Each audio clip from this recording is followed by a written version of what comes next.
This channel does not promote any violent, harmful, or illegal activities. All content provided by this channel is meant for an educational purpose only. Mamata মন্ত্রিসভার অত্যন্ত গুরুত্বপূর্ণ সংখ্যালঘু মুখ গ্রন্থাগার মন্ত্রী এবং এই যে জামিয়াতে হিন্দের যে নেতা রাজ্যের সিদ্দিকুল্লাহ চৌধুরী, তিনি কিন্তু কালকে একটা বিরাট বিতর্কের ঝড় বইয়ে দিয়েছেন। সেই বিতর্কটা হচ্ছে, দেখুন, তৃণমূলের শাসন 13 বছর হয়ে গেছে। এরপর তিনি বলছেন যে তাঁরা তৃণমূলকে পুষ্ট করতে এবং এই সরকারকে পুষ্ট করতে যে অবদান রেখেছেন সেটা তারা ফেরত পেয়েছেন কি তার খুব ভালো জানা নেই। অর্থাৎ এই মূল্যায়নটা তার কাছে এখনো খুব পরিষ্কার নয়, সংশয়ের সুর আছে। শুনুন তিনি কি বলেছেন। এটা সত্য কথা। আমি বা আমাদের মতন বহু মানুষ এই দলের জন্য যত শ্রম দিয়েছি এবং দিচ্ছি, আমি জানি না নবান্ন তার কতটা মূল্য দিয়েছে। এত বড় কথা আমি বলে গেলাম, কারণ অবদান আছে আমাদের। সংখ্যা লঘুদের মধ্যে মুসলমান হলো সংখ্যা গুরু। পশ্চিমবাংলায় 3টি পিলারের উপর দাঁড়িয়ে আছে 11 কোটি মানুষ। ওয়ান অফ দ্য মুসলিম, একটা মুসলমান খুঁটি, দুটো দলিত, আদিবাসী, বর্ণ হিন্দু, অন্য হিন্দু, জৈন, বুদ্ধিস্ট। তারা আমাদের ব্যথা বেদনা বুঝবার সময় এসেছে। আমরা শুনবো আমাদের সঙ্গে এই মুহূর্তে যার যার প্রতিক্রিয়া আছে। হুমায়ুন কবিরের প্রতিক্রিয়া রয়েছে, ভরতপুরের বিধায়ক হুমায়ুন কবির, সুকান্ত মজুমদারের প্রতিক্রিয়া রয়েছে, কুণাল ঘোষের প্রতিক্রিয়া রয়েছে এবং একই সঙ্গে অধীর চৌধুরীর প্রতিক্রিয়া রয়েছে। ব্যাক টু ব্যাক শুনুন। সিদ্দিকুল্লাহ বাবু বললাম তো আগেই, উনি নিজে ঠিক করুন যে উনি আজও জমিয়তুল্লাহিনের সংগঠনের সভাপতির দায়িত্ব পালন করছেন, না রাজ্য মন্ত্রিসভার সদস্য হিসাবে তৃণমূলের বিধায়ক হিসাবে তিনার নেত্রীর নির্দেশ পালন করছেন। সেটা তো ওনাকে ঠিক করতে হবে। সংখ্যালঘু আদৌ বলা উচিত কিনা সেই জনসংখ্যাকে, যারা একটি রাজ্যের 35%-এরও বেশি, সেটা প্রথমে প্রশ্ন ওঠা উচিত। কেন শুধুমাত্র একটি ধর্মীয় সম্প্রদায়কে সংখ্যালঘু তকমা দিয়ে সমস্ত সুযোগ সুবিধা দেওয়া হবে? এই প্রশ্ন তো ওঠার টাইম এসে গেছে বলে আমার মনে হয়।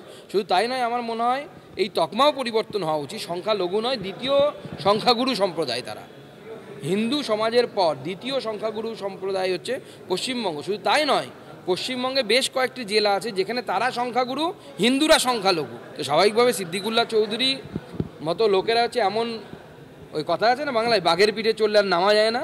তো মমতা বন্দ্যোপাধ্যায় বামফ্রন্ট এই বাঘের পিঠে চলেছিল, মমতা বন্দ্যোপাধ্যায় এখন সেই বাঘের পিঠে চলেছে। বার্গেনিং পাওয়ার চলছে যে আমাদেরকে দেখো, কিন্তু আমরা সংখ্যালঘু, খাতির করণে আমরা বহাল করে দেবো। এটা একটা জুজু দেখাচ্ছে। মানে সাম্প্রদায়িক রাজনীতি করতে গেলে এটাই হয়।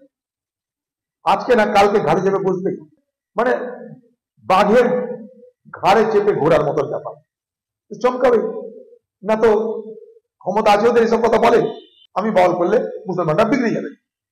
দিয়ে দেখছি তাই তো, কোন দিকে যাই, এদিক যাই না ওদিক যাই, দিদির সমস্যা বাড়বে। আমাদের সহকর্মী রয়েছেন প্রদীপ্ত, সরাসরি তার সঙ্গে কথা বলবো। প্রদীপ্ত, দেখো, এই 13 বছর পর সিদ্দিকুল্লাহ চৌধুরীর মুখ থেকে এই ধরনের মন্তব্য শুনতে মমতা বন্দ্যোপাধ্যায় এবং তার টিমের কি খুব ভালো লাগবে?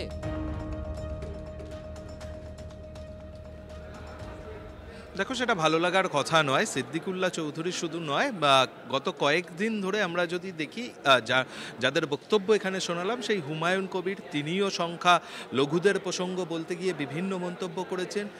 রাজ্যের পুরমন্ত্রী, কলকাতার মহানাগরিক ফিরহাদ হাকিম, তিনিও একই ধরনের মন্তব্য করছেন। আর কোথাও গিয়ে সংখ্যালঘুরা বা মুসলিমরা এ রাজ্যে কি কোথাও শাসক দলের অভ্যন্তরে কোথাও চাপ বাড়ানোর চেষ্টা করছে? সেই কারণেই কি এই ধরনের কোনো মন্তব্য? অন্তত রাজনৈতিক মহলে সেই চর্চা জল্পনা রয়েছে, এবং রাজনৈতিক মহলে এই চর্চাও রয়েছে। তৃণমূল কংগ্রেসের অন্দরে যে মুসলিম বিধায়করা রয়েছেন, যে সংখ্যালঘু বিধায়করা রয়েছেন, তারা আলাদা একটা ব্লক তৈরি করছেন কেউ কেউ মিলে।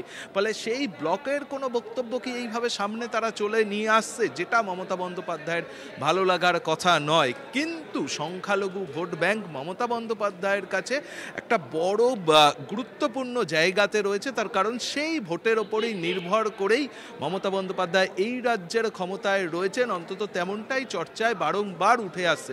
ফলে সেই জায়গা থেকে সংখ্যালঘুরা কি মন্তব্য করলেন, সেই মন্তব্যের ওপরে মমতা বন্দ্যোপাধ্যায় এখনই কোনো সিদ্ধান্ত নেবেন কিনা সেদিকে যেমনভাবে রাজনৈতিক মহলের চর্চা রয়েছে।